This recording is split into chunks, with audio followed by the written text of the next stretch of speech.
I can't believe it's been about 15 minutes maybe, and we're on the third set already, but such as Brood War sometimes.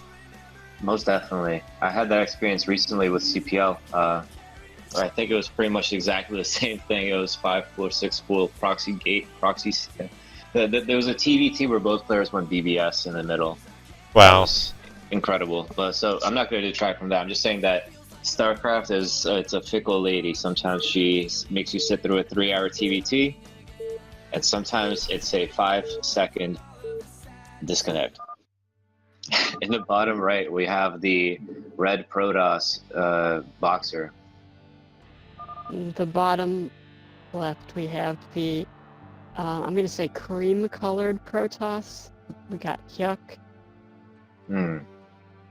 Okay, and Hyuk and he's scouting towards the top. He is building a 6th drone. Wow, this is a first for the series. 7 drones now. Is 7-pool a build? Maybe he's going to go 9-pool. I think every pool except for I've heard of 6, 7, and 9. I've never heard of an 8-pool, but I've heard of 6, 7, and 9. Because if you do 7-pool, you just don't build it. You can just not build any drones, or you build one drone, and then you can use that drone to build a hatchery or something like that, or a gas, and you'll have 3 left over. And then with a 6-pool, you can build a drone before your 3 lings, and you'll still have 3 larvae in time. So that's at least my understanding of it. And each one of them is a little bit less all-in than the previous one. Yeah. And hits a little bit later, yeah. I mean, it is Hyuk. He's an SKT Zerg. He's done 2 5-pools. He may try and innovate and go for an 8-pool, but he's got too many drones now. He's messed up his build order. Damn it, Hyuk. Really scout. He's sending it. Really I was thinking that might be a 9 hatch, but to go like really heavy ling all in, like I think that's a ZVZ or 2v2 build, but it is really early. That would be an overhatch.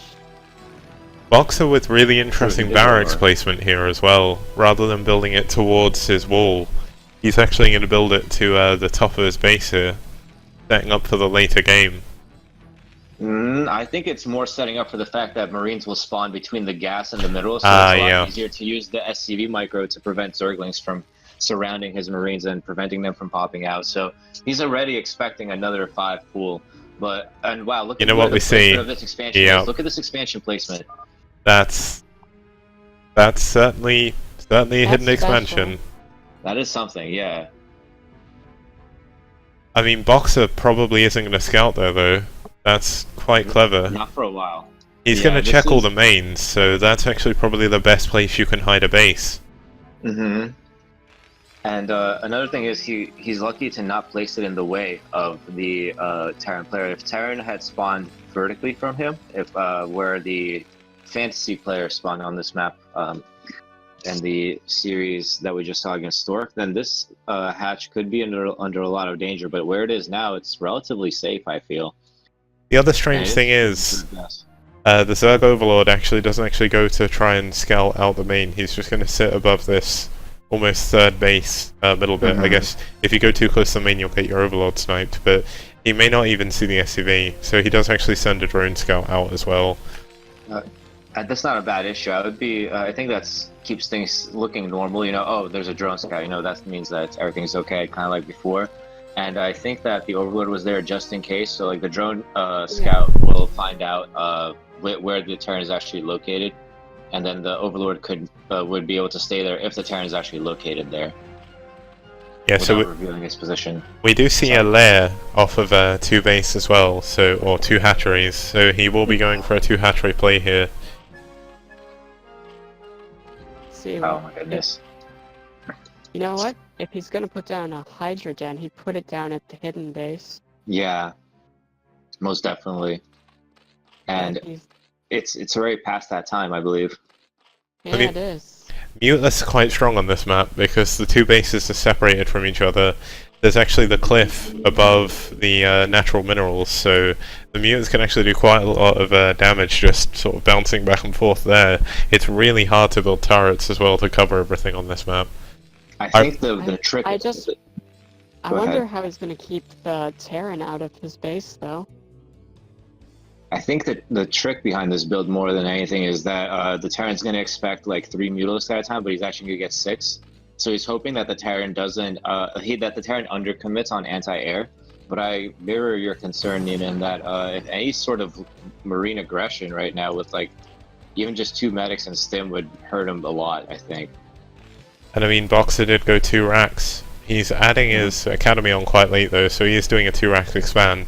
He's safe against any Ling all-in. But the interesting thing is the SCV scout did actually die. It saw the lair actually finish, but he didn't have a chance to check in the natural expansion or anything, and he also didn't see the spire going up, so BoxeR could be wondering what exactly is going on here. And BoxeR's playing safe. He's adding an engineering bay during his academy, not pulling any, not trying to be extra greedy or anything. He knows that something is up with a fast layer that is that fast.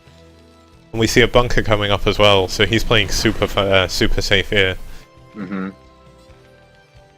mean, Lurker contains on this map are quite deadly.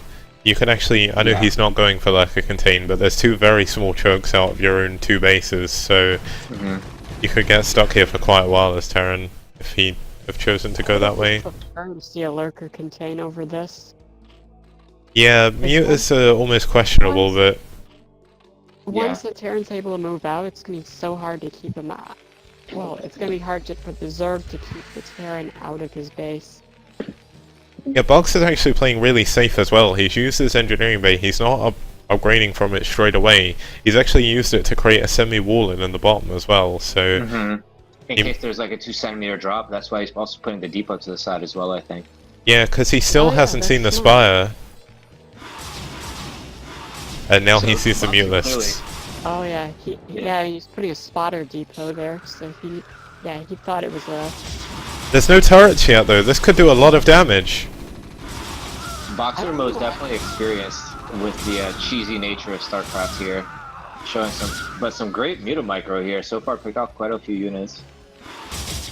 And that turret's not going to be able to be finished either. He's not even trying to build one up top. Is range done? I don't even know. I have not seen range being done, actually. I know stim is finished. I'm not too sure about range. No, there's no range. Oh, that's really bad in this situation, because... And he can't really afford it either. This wall is now the opposite of helpful. Yeah. Because if he ever decides to commit to any one direction, the Zerg mules just fly to the other side. And there we go, range is just coming up now. You know what he could do though? He could lift the engineering bay. But it's getting +1 armor, it's almost done. Oh, well, no, okay, sorry, not almost done, it's halfway done. I feel like he's already committed to that. There's range.